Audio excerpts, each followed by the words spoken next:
I would put some music and some audio cues in this intro. Type Moon is in a different place compared to where they were 20 years ago.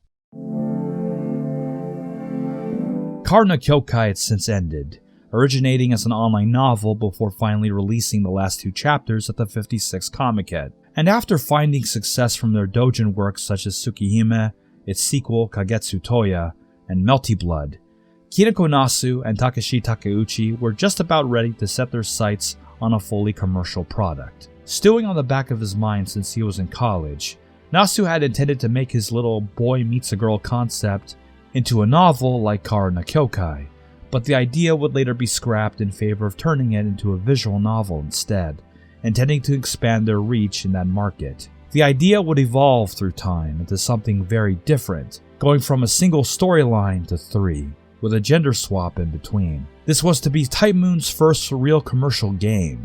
It would also be where this story really begins, for this one particular visual novel has not only stood the test of time, but continues to influence even to this day. Hailed as a success, probably due to Type Moon's previous reputation up to that point, it would go on to spawn a multi-billion-dollar franchise in its native land. That one visual novel was Fate Stay Night, and it is typically considered one of the greatest visual novels of all time. Its 2006 anime, though, well, that's something to be looked at.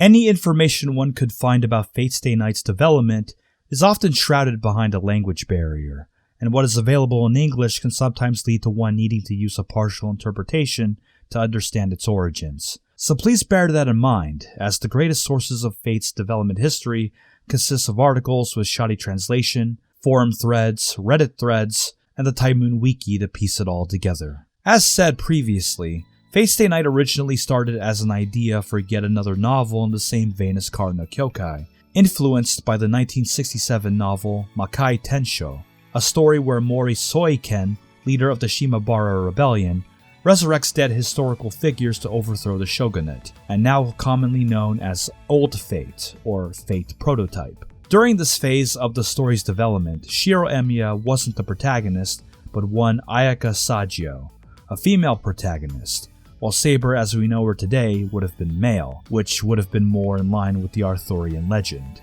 Why this was changed is fairly simple.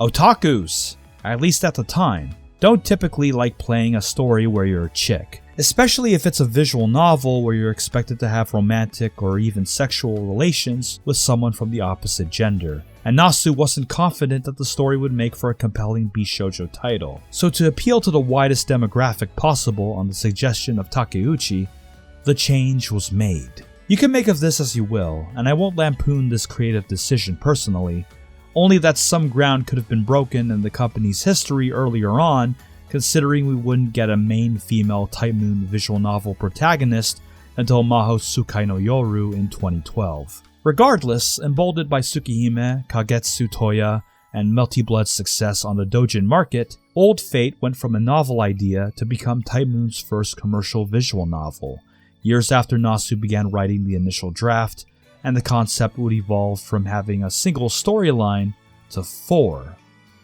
Wait, 4 storylines? Originally, Fate Stay Night was actually going to have 4 storylines instead of the final version's 3. One for Saber, one for Rin, one for Sakura, and one for Ilia. But Nasu, later feeling that the story was getting a little too long, wanted to cut things down. At first, the idea of shipping Stay Night with only Fate and Unlimited Blade Works was considered, with the other two routes later being released as Fate Other Night, before the decision was made to simply cut Ilya's route and combine her arc into Heaven's Feel instead, where she plays an important role. Apparently, there was even the idea of giving Castor, of all characters, her own route, but this seemed to have gotten nowhere past the concept phase. It's also worth noting that Takeuchi even proposed to an up-and-coming Gen Urobuchi to get involved with the project. He passed on it. Oh well, it's worth a try, I guess.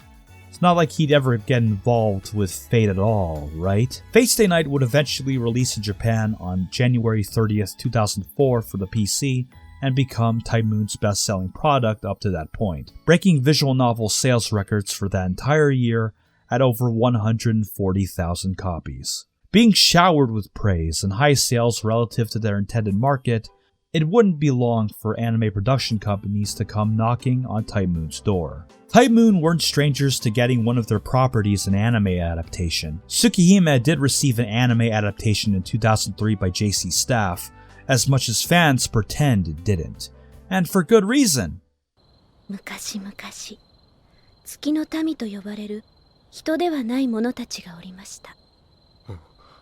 It sucks! Sucks hard! Being limited to 12 episodes and having numerous changes that were, all in all, for the worst. But that was then, and it's hard to imagine that Nasu had any real input in its development. Unless he did. In which case, I don't know.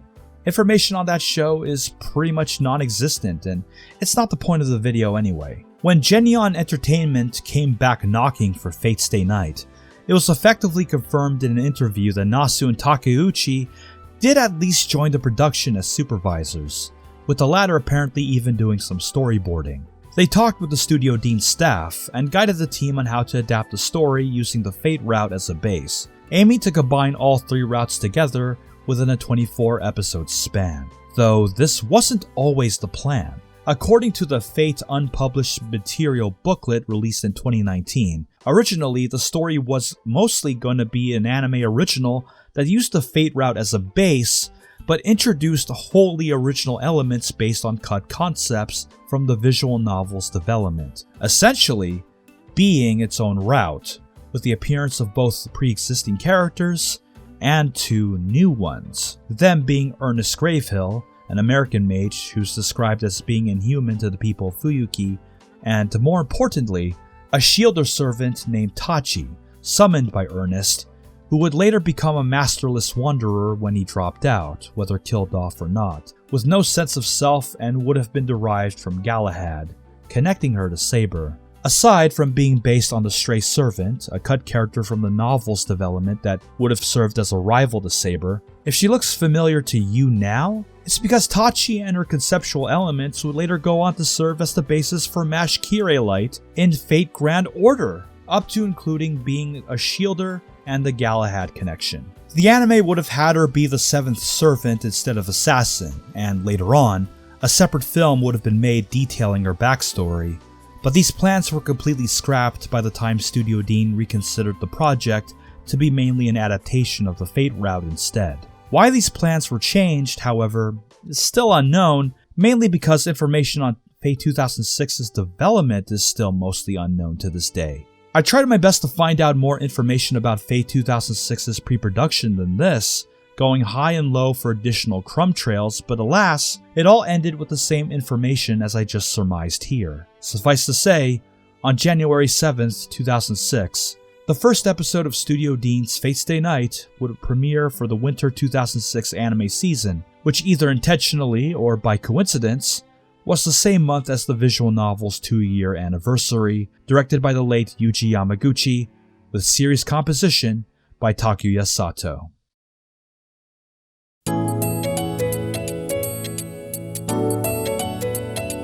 It was early 2011, and I remember hearing about Fate Stay Night through a certain little meme you might have heard of.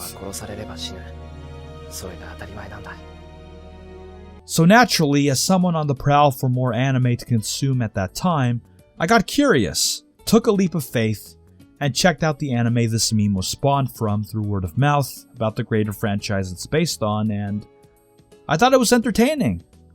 Interesting even. The premise of a battle royale where 7 masters summon mythical or historical figures to duke it out for the Holy Grail? Hell yeah! I remember being on board with the setting and the plot throughout, even if the characters were hit and miss. Some moments stuck out as being easily memorable, and the music being good, the fights being cool to see at the time. Again, early 2011, and even then, I wasn't really well endowed with enough experience with anime to actually know any better. I literally came off the heels of Madoka and Steins Gate, both of which still remain a couple of my favorite shows of all time. So yeah, I liked Fate Stay Night 2006 when I first saw it, so much so that I even watched Deen's Blade Works film in the aftermath, but I still wasn't a Fate fan. It was just another fun show that was based on a visual novel I never read and, at the time, was unlikely to read because who wants to read? Am I right? No, I wouldn't be a fan of this franchise that I am today if it weren't for a little prequel.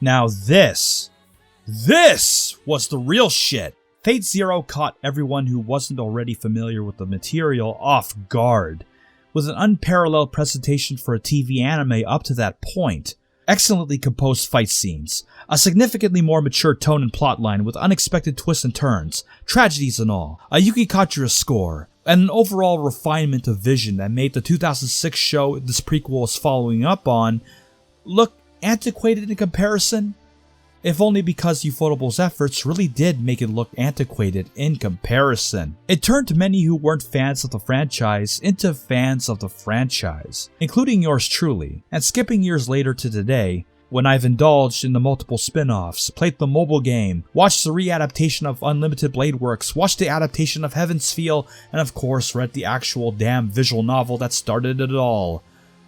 I still love Fate Zero. Today, you're spoiled for choice on how to be introduced to the Fate franchise, so much so that it's hotly debated on how one should start it in the first place. Should you try watching any of the multiple anime adaptations? Should you read the visual novel first?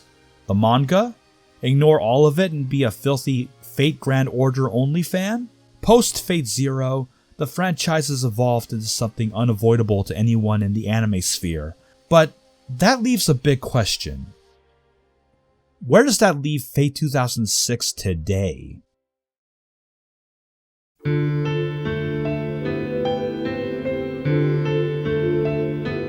I want to preface that I intend to moderate comparisons to Ufotable's Fate Stay Night unless absolutely warranted.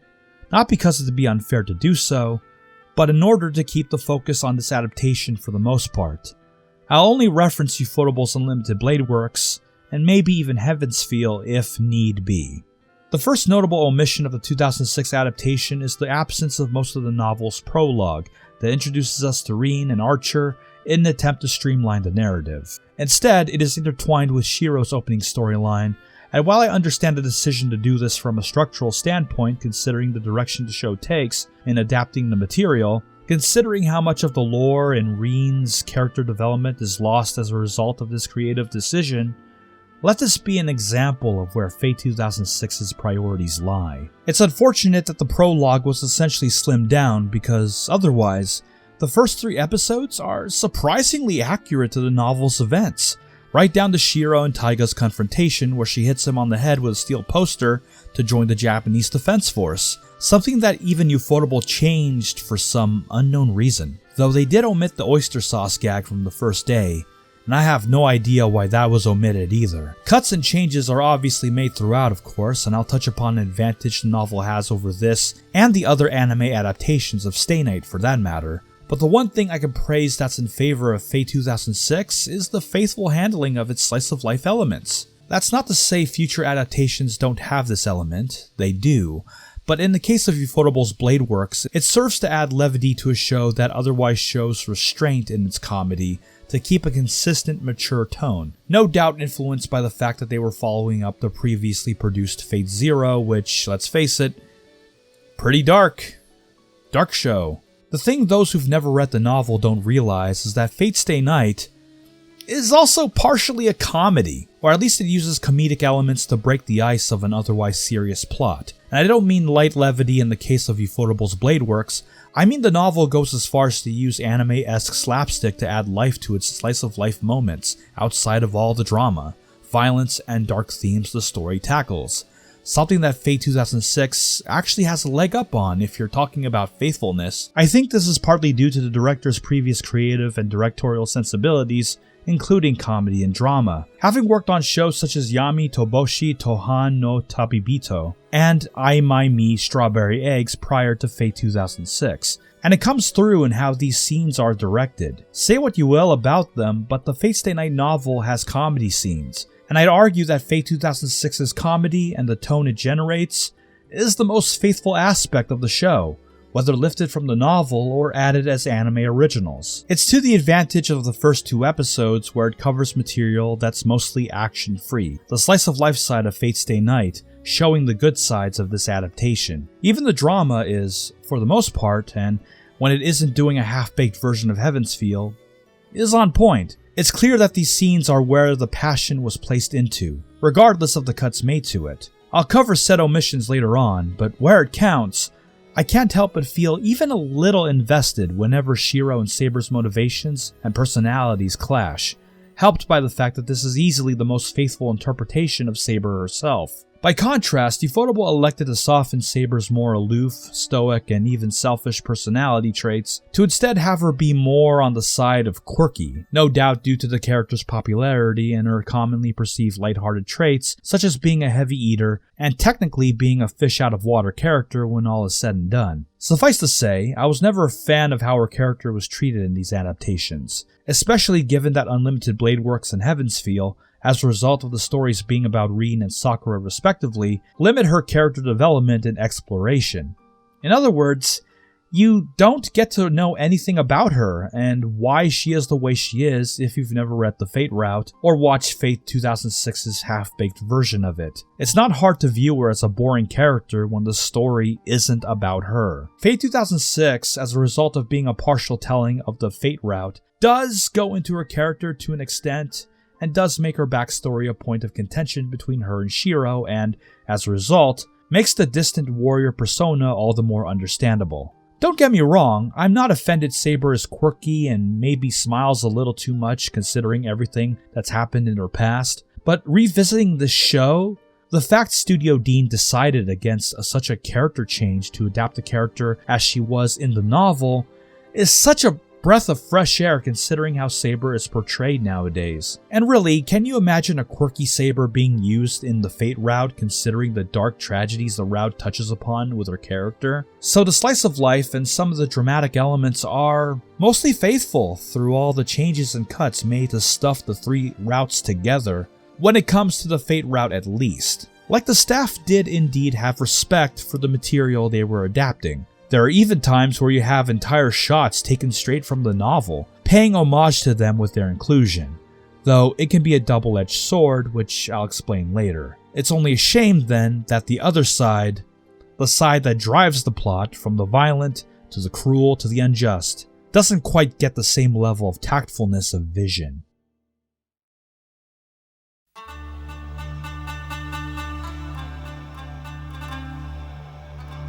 Tell me, would you rather watch this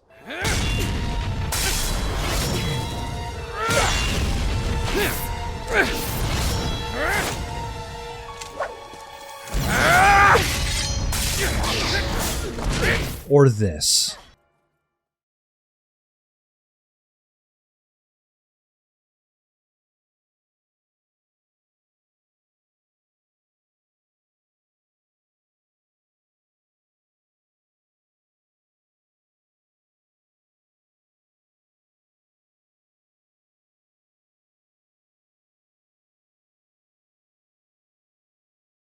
Getting past the first 2 episodes, we enter the first real fight scene past the prologue material with Saber vs. Lancer, and there's much to discuss about the directing of Fate 2006.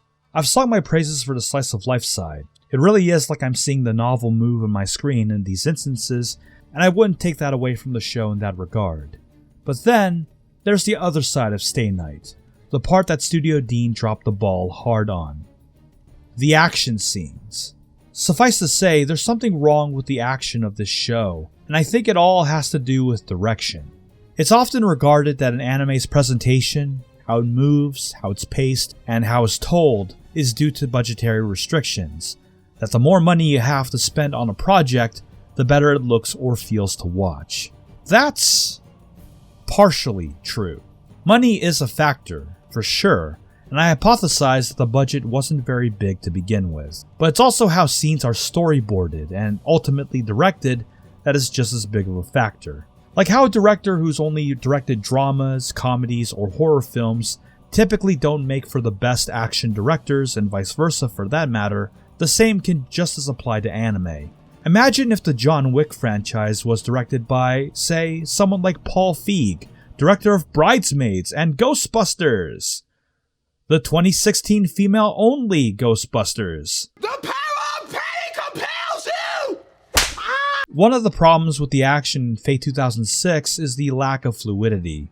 No, not entirely in animation, but in choreography, framing, editing, and pace. There's an overuse of cuts, freeze frames, speed lines as a shortcut to emphasize activity, and worst of all, too many breaks in the action that it's almost comical. One of the worst instances of which is in episode 9, where Saber is fighting Assassin, she charges up her attack, and...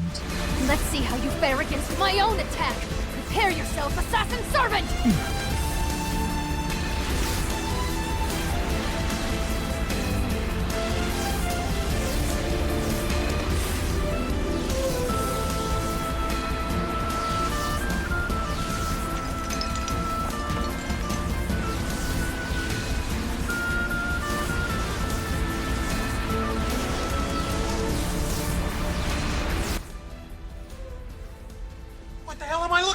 It's jarring, going from how fights are depicted in the novel to how they are depicted here. In the novel, it's obvious that the servants are superhuman with their physical attributes, able to sense, move, and attack at blistering speeds that sometimes go beyond what the human eye can perceive. Not just in text form, but even the numerous transitions, sound, and movement of the frames help to drive this effect. It's impressive that bearing only text and some basic animation and transition work, Type Moon were able to fully portray the kinetic pace and energy of each servant fight effectively. Studio Deen, at least here, didn't get the memo in this regard, and though I'd like to blame the director being at fault here rather than simply a budget restraint, a rewatch of the 2010 Unlimited Blade Works film disproves this notion.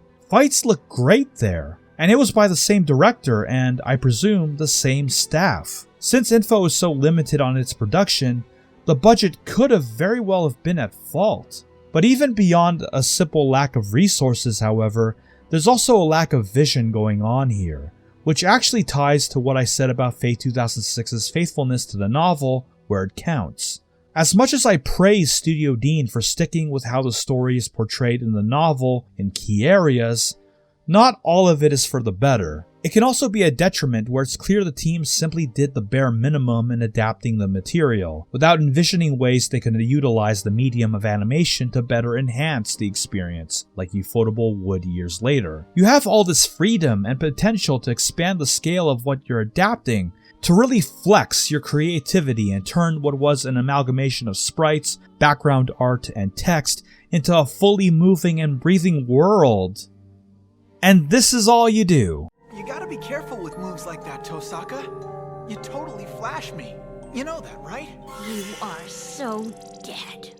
And really, the word basic is the best way to describe the entirety of the visual directing choices made. Lots of panning shots, serviceable framing of characters, basic blocking, shots that are dynamic suffer from constant off-modeling, casual use of mids and close-ups, and lest we forget, one of the most infamous uses of CG ever goddamn used in an anime. The CG dragon during the magic circuit transfer scene between Shiro and Saber. Good lord, who thought this was a good enough idea? I even made it a big deal in my old review of the show back in the day. It does not hold up at all, not when you have the likes of Ghost in the Shell standalone complex pioneering the technology's usage years prior. This is just plain awful. At one point, the thing literally stops in its tracks as if the animators simply gave up on it. In the words of AVGN, what were they thinking? This also leads into the next point of contention, that being the music. Kenji Kawai is a legend, having composed tracks for the likes of Patlabor, Ranma 1/2, Vampire Princess Miyu, and, being his most celebrated works, his efforts with the original Ghost in the Shell and its sequel, Ghost in the Shell 2 Innocence, among a treasure trove of works spanning all the way back since the 1980s. He has a celebrated career, and for what it's worth, his work on Fate 2006 is no exception to his catalog of great musical scores when you listen to it on its own. From the energy of Night of Fate,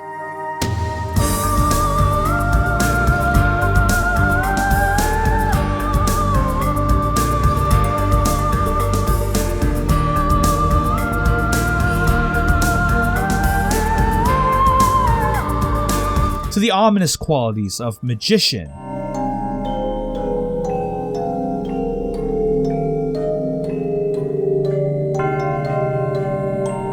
to the haunting Einsburn Forest,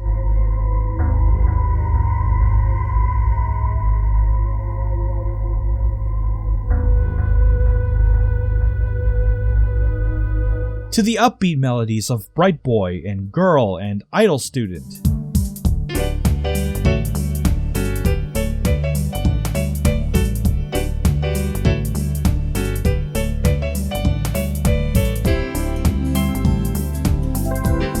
to the calm of Dried Clouds,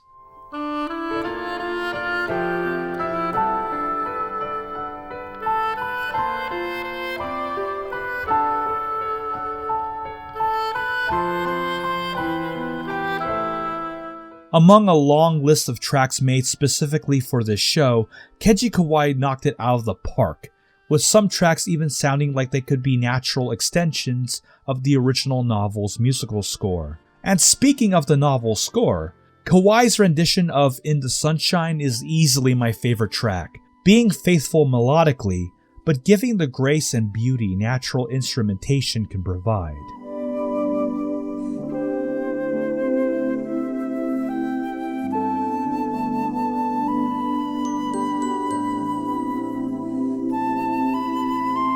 And while his Sword of Promised Victory isn't my favorite, it's up there, and it's at least faithful and reasonably resonant to any viewer's earholes.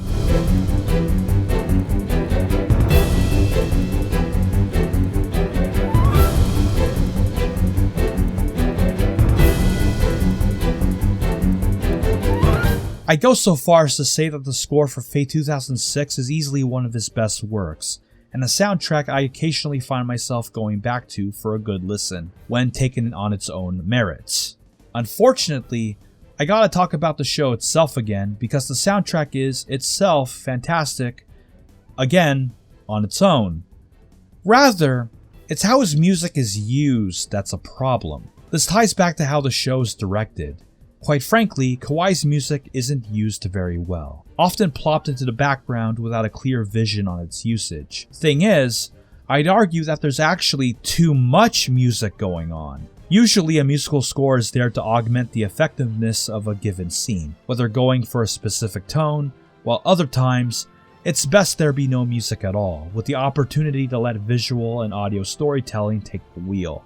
It matters how music is used, and if used incorrectly, that can often lead to the wrong emotions being stirred within the viewer, or better yet, no emotions being provoked at all. The music playing in the background of the slice of life scenes usually work, mainly because it really does feel like a slice of life visual novel has come to life in these instances. Imagine, if you will, an editing timeline with a video clip. You put background music into the editing timeline. Now imagine if instead of editing the music track according to the dynamic needs of a scene, it just keeps going on as is, without any changes whatsoever. Hell, there are even times where the music used can be entirely mismatched, or just plain don't match the intended energy of a scene, Like how this fight between Saber and Ryder should be more intense and kinetic.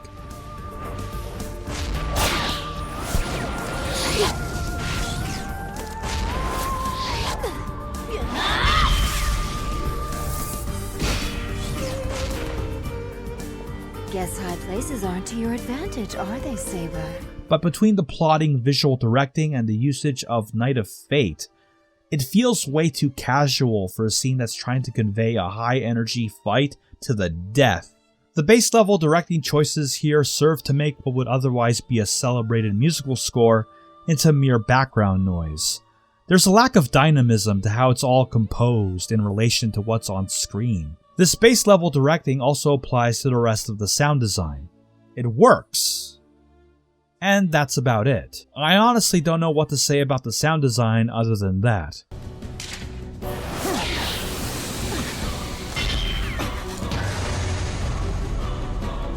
What are you doing?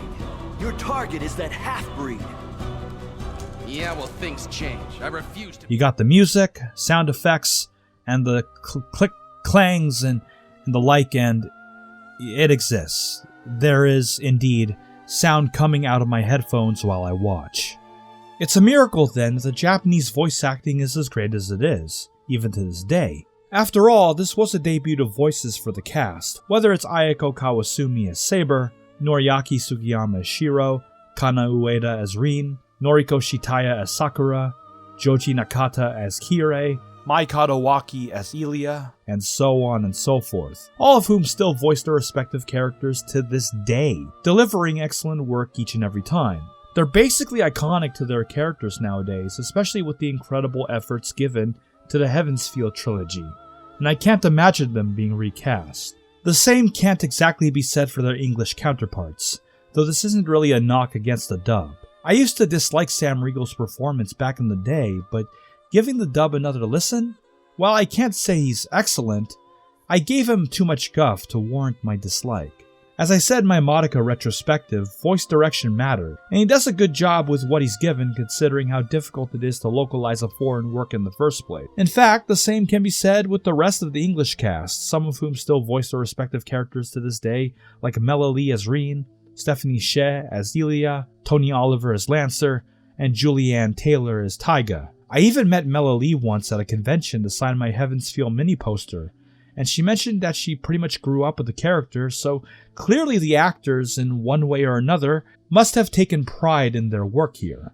If there's any standout performance, however, it's easily Kate Higgins as Saber. Having listened to both dubs, Kate Higgins might be the closest thing to a one-to-one translation of Ayako Kawasumi, not only being just plain excellent in the role from a sheer acting standpoint, but managing to juggle the youth, nobility, strength, but also the naivety and underlying sorrow in her performance like Kawasumi does. Higgins is a trained vocalist after all. Even her replacements, Michelle Ruff for Deen's Blade Works and later on Kari Walgren for Fate Zero and onwards, don't exactly do what Higgins manages to pull off. Ruff capturing the strength of Saber's character but lacking everything else.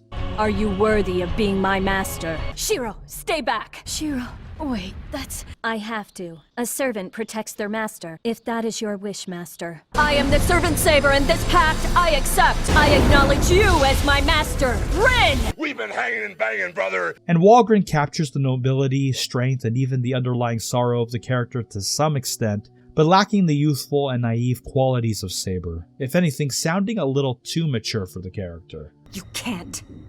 To what depths do you intend to sink in your pursuit? You do insult to heroic spirits. Why do you not allow me to go out and fight? Do you mean to imply that you cannot trust me? Your own servant? She's my favorite English Saber for a good reason. She's just borderline perfect as far as being a localization of the role. If the Holy Grail is destroyed, a servant cannot remain in this world. And so my memories end there. As a consequence, I was never able to finish my battle with that golden servant, nor did I get the chance to ask Kiritsugu why he betrayed me. Why haven't you told me any of this before, Saber? Why didn't you tell me my dad was your master? I could not bring myself to tell you what sort of master your father was. I've caught several glimpses of your past, Shiro. When I saw him in your dreams, I couldn't believe how much Kiritsugu had changed. He suppressed all emotion within him and easily killed anyone who was his enemy. I have no idea what would drive a person to behave the way he did. But when he stood before the Holy Grail, the very thing he had been fighting for, he commanded me to destroy it. I must confess, I have never cursed the existence of command seals, nor anyone who has ever betrayed me, as much as I did that day. But ultimately, great performances don't straddle around the creative limitations, if there were any at all. The material outweighs whatever said limitations were put on the staff. And I don't simply mean the 24-episode limit. You could have told a serviceable, if not a good retelling of the Fate route within that span of time. But that's not what they did.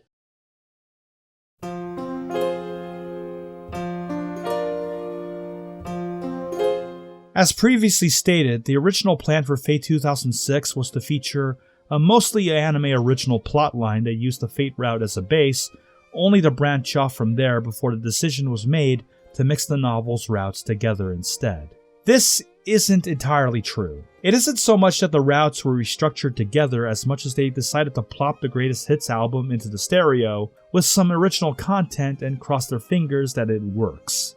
Now, if you're watching this thinking that the direction of mixing and matching the different elements from each route dilutes each of them by association, that in order to cram the three routes, it boils them down so much that it robs the necessary context needed for each disparate element to make sense, you thought this out more than Studio Deen did. Then again, Nasu was a supervisor on the project, and he did oversee all of this, so maybe he is to blame for all we know. Regardless of who is at fault for the decision, the mixing of the routes comes at the expense of coherency within the narrative, not helped by its episode count and runtime limitations. A lot of context is gone, world building is slimmed, and what we get from the streamlining is a half-baked version of Unlimited Blade Works, mixed with a really strange version of the Heavensfeel storyline that not only feels out of place, but it's not even accurate to the source. Shiro and Saber and Rin entering an underground city underneath Ryudo Temple to rescue Sakura from the clutches of Castor? This might as well be considered original content rather than a substitute for Heavensfeel. The additions from the other routes, as well as the original additions added in an attempt to connect all of it, end up coming across like detours. Simply put, the main story just kinda stops whenever the subplots are on screen, essentially wasting the 24-episode span it could have used to further elaborate on the lore. This also ties back to advantages the novel has, not only over this, but any other adaptation of the material, really. The word count, or more precisely, how it uses its word count. The novel spares no expense when it comes to detailing its lore, building its world, and most importantly, explaining how the magic of the world works.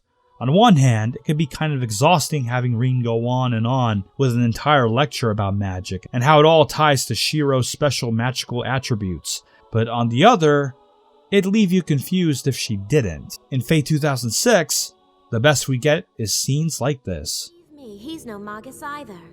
Magic essentially boils down to equivalent exchange. Regardless of the mystery surrounding it, all you're basically doing is summoning material from somewhere else. This is different. He summoned things that didn't exist anywhere else prior to his summons. If he can do this, then he has no idea what he's capable of. And this means I was completely wrong about him. Reinforcement isn't his specialty at all. Instead, he embodies whatever magic allows a magus to specialize in something like this. Does Shiro know that? Well, he's so absolutely clueless, I'm guessing he doesn't. Get it? No? Oh, well, basically, he could project weapons from his mind. Projection magic. There you go. I mean, I know the novel can be a bit overboard with its lore dumping, but if anyone got confused as to what Rin was even talking about in that scene without reading the novel or consulting the wiki, I don't blame you. Compared to the novel, hell, compared to the future adaptations, that was not sufficient at all, and not simply because I'm using the English dub for editing convenience.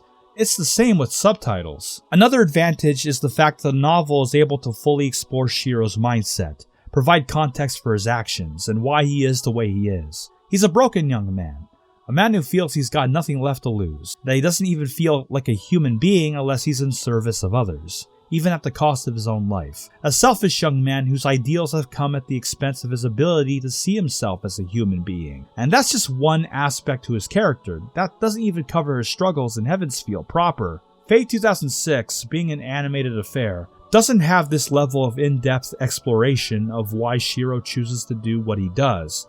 So as a way to compensate, they try to use inner monologues that, while I do respect the attempt, they're often too brief to fully flesh out his mindset to the same level. The show must go on, and stopping the show in its tracks to lay out a mind dump on the audience would be too much of a low blow even for this show. But the most egregious omission, considering the Fate route is the basis for the show and is the storyline that focuses on Saber as the main heroine, has to do with her backstory, or rather, who she truly is in the story. I brought this up in my review of the novel, but to reiterate, one of the most interesting aspects about Saber is that she's not actually a heroic spirit bound to the throne of heroes. She's actually a counter-guardian bound by the planet, whose soul is stuck in an infinite loop where she can never truly die until she obtains the Grail. In other words, her soul travels from the past to whenever an opportunity arrives to obtain the Grail, and whenever she fails, she is sent back to the past where she is dying, and continues the cycle anew. It's a detail that's exclusively explored in the Fate route, and unfortunately, none of the anime adaptations ever really delve into this, which is a shame, because it's the explanation as to why she's unable to dematerialize unlike the other servants. Fate Zero doesn't explore this, not Ufotable Stay Night due to only adapting Bladeworks and Heavensfield, and as a result of omitting so much to fit every storyline together, Fate 2006 misses out on this opportunity as well. It's frustrating because there hasn't been a new adaptation of the Fate route since this anime. Sure, they hint at this element of her character in one way or another, but never confirm it. I've always maintained that Saber is, in fact, a boring character when the story isn't about her, and fans of this franchise who've read the novel have been craving for a readaptation for reasons like this for years. But alas, it has never arrived. Studio Deen, and by extension Nasu himself, would have fulfilled the needs of the storyline back then if they stuck to adapting the Fate route alone. But they didn't. And as a result, anyone who's never read the novel will never truly know what Saber is like as a character. The things anime-only fans know about her is that she's Shiro's servant, is a female King Arthur, and really loves to eat. With all the faults mixing the routes causes to the overall adaptation, it makes you wonder if sticking with the original plan of making Fate 2006 an anime original story would have been the better choice in the end.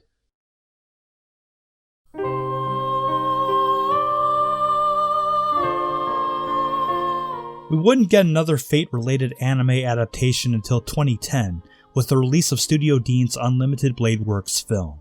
I've already reviewed it back in 2014, but its problems are obvious right from the prospect alone. Cramming an entire Fate Stay Night storyline into a single film that isn't even 2 hours long. Take it away, younger me! Studio Deen's Fate Stay Night Unlimited Bladeworks is something that tries to stuff every single thing it has in the closet into a single luggage container. It folds and adds, but eventually hits the point of frustration and just resorts to cramming, forcing it all in with all it has, until finally, it realizes it needs to let go of some things if it's ever going to go anywhere. Let's fight! Go away. Okay. Instead of feeling like a naturally flowing story, Unlimited Bladeworks comes off as a checklist of different essential plot points that have to be touched upon in order to count as an adaptation. Problem is that it doesn't lend itself to sufficient networking of themes or ideas. That only means you have a plot that begins and ends, but with a lack of focus on the center of its driving force. What is it about exactly? I'd say there are merits to it that I like.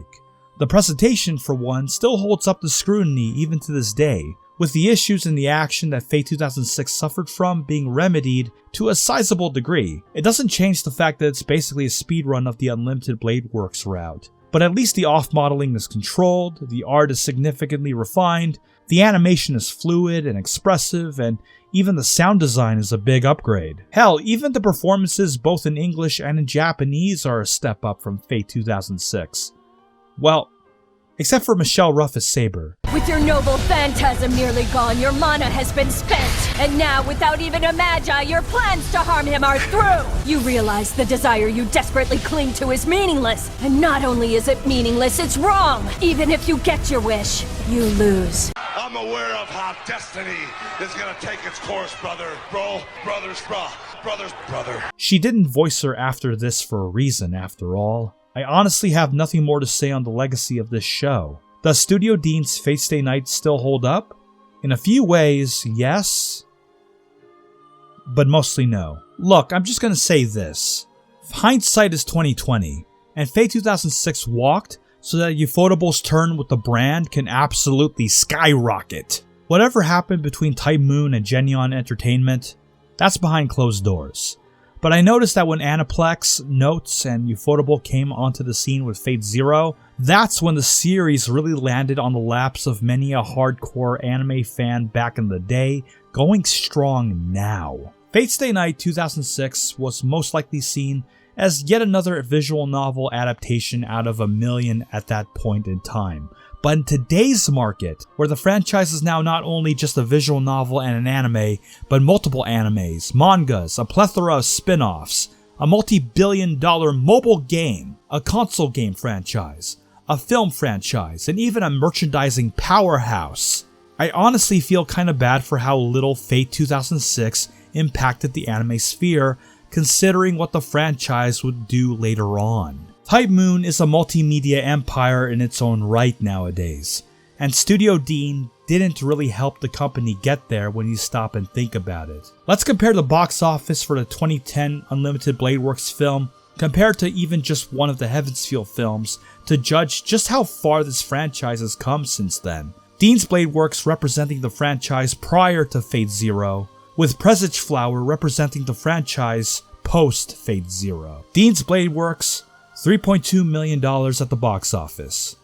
Heavensfield Presage Flower, $19 million. Even during the pandemic of all things, Spring Song was able to sell $16 million when the entire country was still in lockdown. That's how far Fate has come since the release of Fate Zero. As I said earlier on, we're spoiled for choice in regards to how we consume this franchise nowadays. I guess when Takeuchi said they must work with responsibility and expand our activity to another media form, what he really was talking about was straight up nuclear bombing into other media forms. Don't get me wrong, Fate is still a niche, and it's a niche I love, but you can't tell me it's unknown anymore, not entirely anyway. Not when a Fate video alone can generate millions of views. Even on my channel, my most watched content are Fate videos. There are many people who want to get into this franchise, plenty of whom have probably never read a visual novel in their life, which is understandable. Not everyone wants to read one. There are plenty of ways to do so now, none of which are ideal for beginners, and Fate 2006 is not one of those methods I recommend. It's too compromised and does not show the series in its best light. It's rather a footnote by today's standards, a curiosity that exists for those who want to experience a time capsule of when this series was a lot simpler. It is, by no means, a viable alternative to its source material.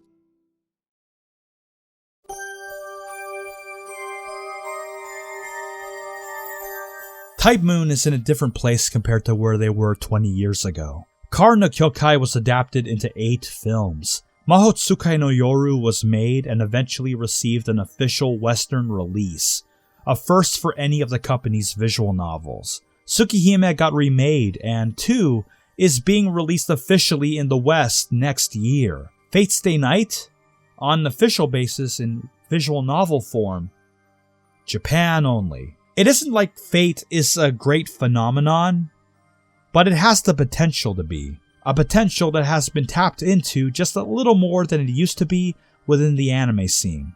Perhaps with a greater push. Maybe even an official release of the novel in other territories? Could be. Or maybe I'm just dreaming of a day when someone comes up to me and asks, how do I get into Fate? That it doesn't end up with me saying that each method is too flawed to 100% recommend. I love Fate Stay Night. I love where it exists in my life.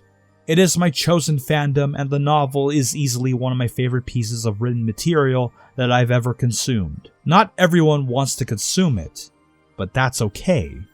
I initially didn't want to consume it either. 800,000 words later, I still can't believe I did. People can become Lord of the Rings fans by watching the Peter Jackson trilogy. People can be Star Wars fans even if they've never read or experienced any of the supplemental spin-off materials. There are probably a lot of Demon Slayer fans who've never read the manga at all, yet it probably doesn't even matter because they're likely getting the proper context and understanding from its characters and world. You can become a Fate fan without ever reading the novel, but how much do you really know of it? Too much? Or too little? I know enough. Enough to say that the 2006 Fate Stay Night anime by Studio Deen hasn't aged well at all. We can only dream of a new adaptation of the Fate route.